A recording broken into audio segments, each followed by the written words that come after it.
this is an iHeart podcast. Guaranteed human.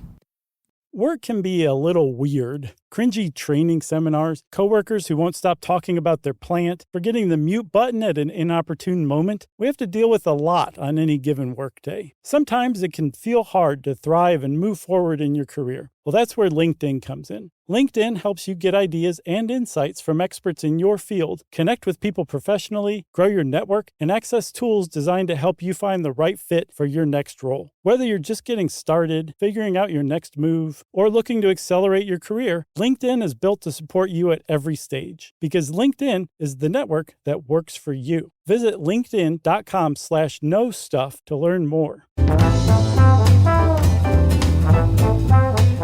Hey, and welcome to The Short Stuff. I'm Josh, and there's Chuck, and Jerry's here too. Dave's here in spirit. When you put us all together, you could call us the Blue Man Group. Terrible. It's the best I could come up with on short notice, Chuck.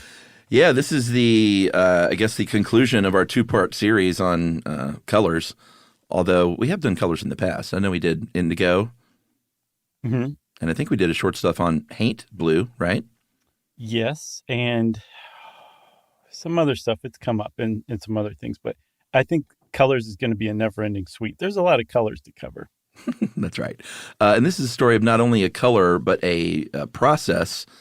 And we're talking about the color Prussian blue, and that is the color of a blueprint. Like in the old days when blueprints were really blue, like blueprints for a house or a building or a bridge. Right. Or a tank or whatever you're going to design. That blue is called Prussian blue. Yeah, and I mean, if you go and look up blueprints up to about the 50s, I would say you are going to find actual blue blueprints, like you said. And there was a guy named John Herschel. He was an English astronomer, chemist, and photographer. And this was back when photographer was really something. This is the 1840s. In 1842, he figured out that Prussian blue is photoreactive, meaning that when you expose it to light, you can get Prussian blue. And he figured out that you could use that chemical reaction to make copies of things. It's extraordinarily clever. And I think John Herschel deserves to be in the Inventors Hall of Fame for this. Is he not? I don't know. Okay.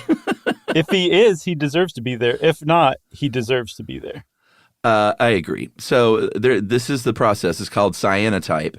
And it was what early photographers used. In fact, the very first published photography book was made with cyanotype. Yeah, that was, by the way, that was by Anna Atkins, whose 1843 book, Photographs of British Algae, get this, Chuck, cyanotype impressions. Amazing. So all of a sudden, architects and engineers were all over this stuff as well because they realized, hey, if you can make a photograph using this cyanotype process, you can make a copy of something, and we're really tired of redrawing everything over and over. Right, exactly. So the process involves producing blue ferric ferrocyanide. That's the chemical name for Prussian blue. And you'll notice there's a lot of ferric stuff in there. That means it's made from iron salts, but it also has cyanide in it. And just from this researching this episode, Chuck, I finally understood what cyan as a blue refers to. It's referring to cyanide. Yeah. Did you know that already? No.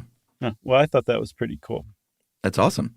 But if you take a drawing of something and you can put it on something that's basically see-through, these days they use like clear plastic if you're doing something like this, and you have a line drawing, and you put that line drawing on top of a paper that's been treated in blue ferric ferrocyanide, and these iron salts that make that, and you expose it to light, then the paper beneath that's treated in the Prussian blue turns blue in every place except for where those lines were on top of it. Yeah, so it's like a photo image in a dark room. And in fact, you have to do it in a dark room, just like you would a photograph. So that's why, they would draw it in regular ink on paper, and then the reverse negative image of that would be white drawing on blue paper, and a really nice looking blue. Yeah, it's a gorgeous blue. Prussian blue's fantastic. Yeah, man, I was typing in Prussian blue things, and I saw some suit jackets, some wool suit jackets. Prussian blue, gorgeous. Yeah, you'd look like a member of the Prussian Army from the 19th century. That's right. That's why they named it that, right? Yeah, Do you want to take a break and then come back and talk about where Prussian blue came from? Let's do it. Well, now, when you're on the road, driving in your truck, why not learn a thing or two from Josh and Chuck? It's stuff you should know. Stuff you should know. All right.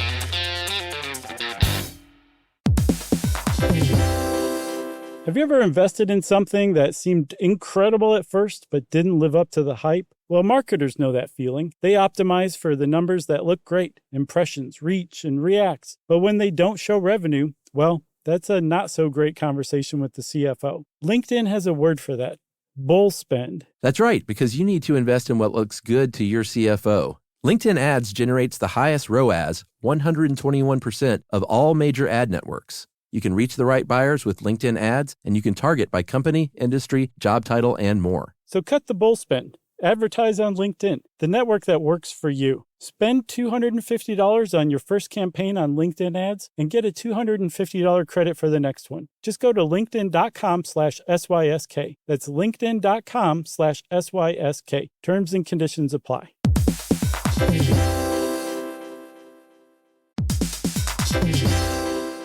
Hey everybody, we're here to talk to you about Wayfair, who believes that spaces should be functional, they should be comfortable, they should be well-designed, and they can be well-designed by you with their help. Your updated space should feel more comfortable, inviting, and practical for everyday use. And we're talking about outdoor seating. We're talking about grills. We're talking about major appliances. If you need storage solutions, Wayfair can help you out. Patio lighting, rugs, decor. It is your one-stop shop for home. Yeah, I mean, it's getting nice out, so it's time to think about living outdoors for the next few months. And Wayfair knows that outdoor furniture, it's heavy, it's intimidating to assemble. So Wayfair has stepped in and said, we're going to handle the hard part so you don't have to. That's right. You can shop Wayfair Verified, your shortcut to the good stuff. And that means their team of product specialists are going to vet everything by hand using a 10-point inspection, testing things like, quality materials, functionality, and features, and even how long it takes to build that piece of furniture. And the overall experience save time, reduce hassle, and improved convenience. Patio season is here, and these deals won't last. So head to wayfair.com right now to get your outdoor space ready for way less. That's WAYFAIR.com.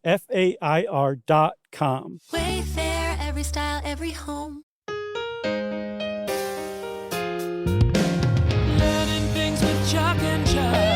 Learning all the things. Stuff you should know.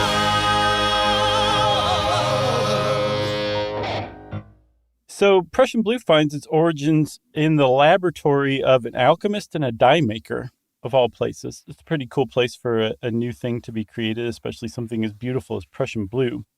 And the alchemist was a guy named Johann Conrad Dippel. How would you say Conrad in German, Chuck? That's probably right. Conrad or Conrad?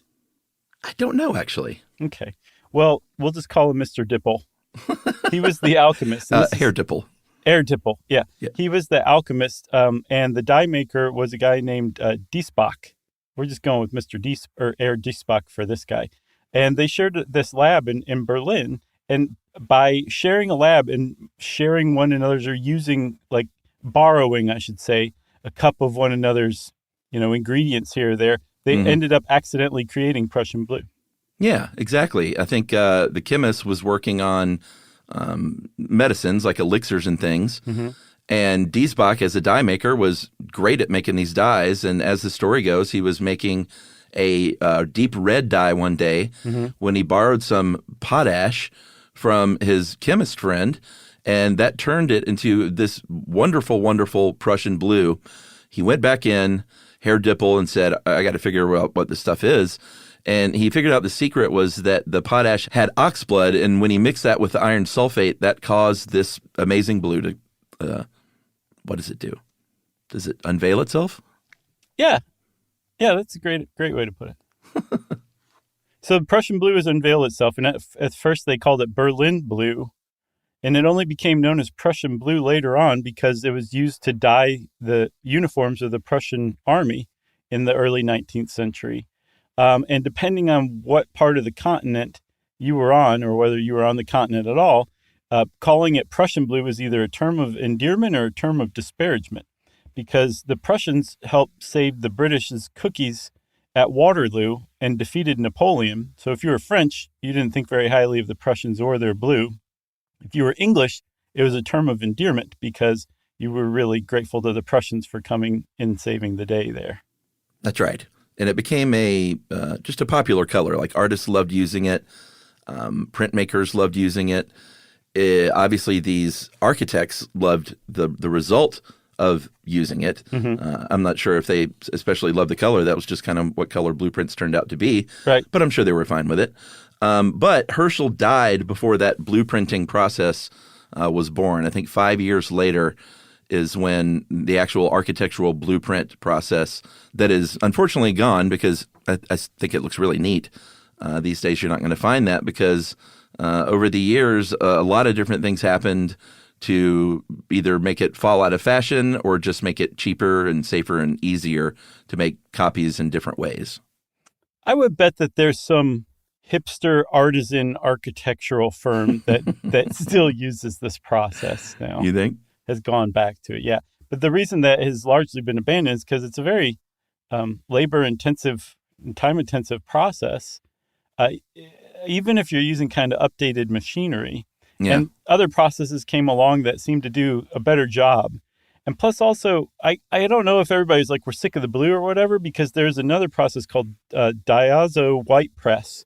And it does the same thing, but it gives you like black or gray lines on a white background. And that's kind of what the architectural plans look like today.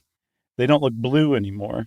And then shortly after that, they came up with xerographic copiers, which you just today call a copier. And I didn't realize this either, Chuck. They're called xerographic because this is a dry process, like zero, like dry, like xeroscaping. It's a dry process because you don't have to wet the paper that is receiving the image like you do when you're using the old Prussian blue cyanotype process. Yeah, and I think that's how Xerox got their name, right? Yeah, for sure, which is a proprietary eponym. Yeah, and I thought the diazo process created blue lines. Is that not true? I think later on they figured out that if you use blue lines on the original, it makes a cleaner line on the copy. That was my take on it. All right, and I think that was sort of like in the 70s, and then in the early 2000s is when the diazo process started to kind of fade away because, ammonia is not something you want to be working with a lot, and there are also regulations that increased in working with ammonia. And then, the digital revolution came along, print technology, things that were cheaper basically and smaller. All of a sudden, you didn't have to have some huge like plot printer in your office to make something like this. And it just, it did like everything. It became cheaper and smaller and faster. Yeah, and I think the printers that can print out, like regulation size architectural plans or engineering plans, those became more affordable too. And they're basically just Xeroxes. They're like printers, essentially, just bigger size. One thing I did see, Chuck, that I didn't realize, pen plotters. It's like a contraption originally where you have a pen and connected to that pen is a bunch of other pens. And so when you're drawing on one paper, the other pens are drawing on their own paper. So you're making copies like that as you're drawing in the first place. Those have come back and they're now computerized. Yeah, plotters are super cool. I had a friend years ago that was a sign maker, and he would, these plotters would cut out these designs from the computer files, and it's just really cool to see those things, that automation at work. Yeah. Even for like a small business, he was like a team of one. The other thing I wanted to mention too is I think the diazos faded in sunlight. Oh, okay. Which it was fine for a little while because apparently it takes like a few months, which was enough if you're, if it's like a house plan or something. You don't need it to last forever. But eventually they were like, we should probably make something a little more permanent. That connects some dots for me because I saw on some archivist website that they do not recommend using the diazo print because it's so impermanent. Now There I know. you have it. Knowing's half the battle, as they say. Cyan. Cyan. Chuck said cyan. I followed up with a cyan too. And everybody, that means short stuff is out. Stuff You Should Know is a production of iHeartRadio. For more podcasts from iHeartRadio, visit the iHeartRadio app, Apple Podcasts, or wherever you listen to your favorite shows.